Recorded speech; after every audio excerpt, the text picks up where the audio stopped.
Hello friends, YouTube channel में आपका स्वागत है। आज मैं आपको भारत में ब्रिटिश प्रभुत्व की स्थापना के ऐतिहासिक स्रोतों के बारे में बताने जा रही हूँ। ठीक है। अंग्रेजों की सफलता के उत्तरदायी ऐतिहासिक तत्व। ठीक है। भारत के भिन्न भिन्न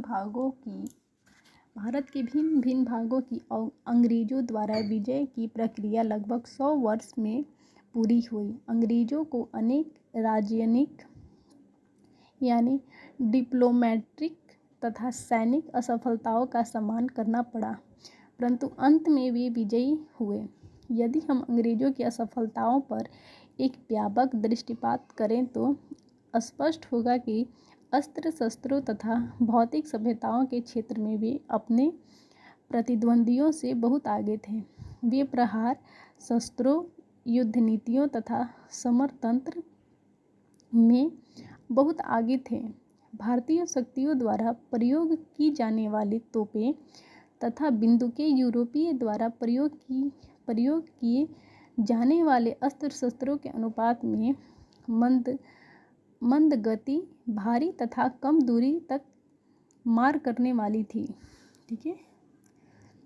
यूरोपीय पदाती बंदूक कच्ची भारतीयों से 3 गुना तेज बंदूकें चला सकते थे और भारतीय घुड़सवार भी उन तक नहीं पहुंच पाते थे।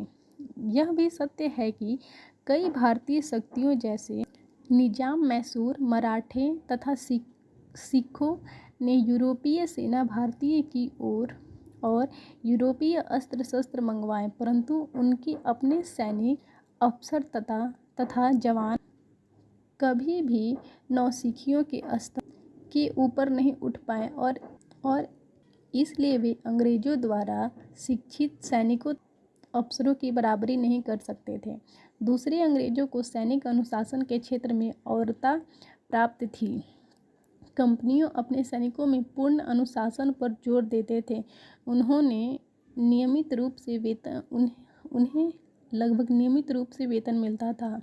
उनकी तुलना में अधिकतर भारतीय राजाओं को अपनी सेना को नियमित रूप से वेतन देने में कठिनाई होती थी, जबकि कई बार मराठे सरदारों को कृषकों को भूमि कर एकत्रित करने के लिए अपनी सेवा को युद्ध से हटाकर उस कार्य में लगाना पड़ता था।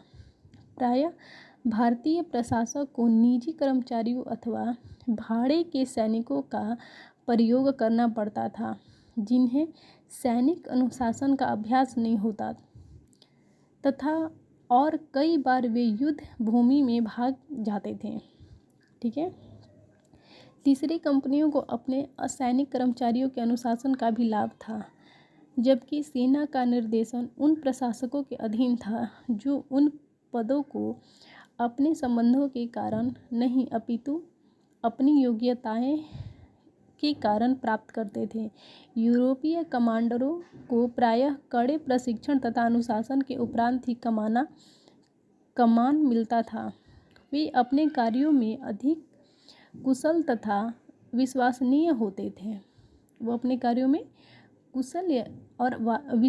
विश्वसनीय होते थे। इसके विपरीत भारतीय कमांडर जाति, कुल तथा संबंधों के आधार पर कमान पर नियुक्त करते थे। इसलिए उनकी सैनिक क्षमता का स्तर यूरोपीय कमांडरों की सैनिक क्षमता से कहीं कम होता था और वे कई बार अपने शासकों के प्रति विश्वासघात भी कर देते थे। ठीक है दोस्तों, आज का क्लास हमारा यही समाप्त होता है। Bye bye.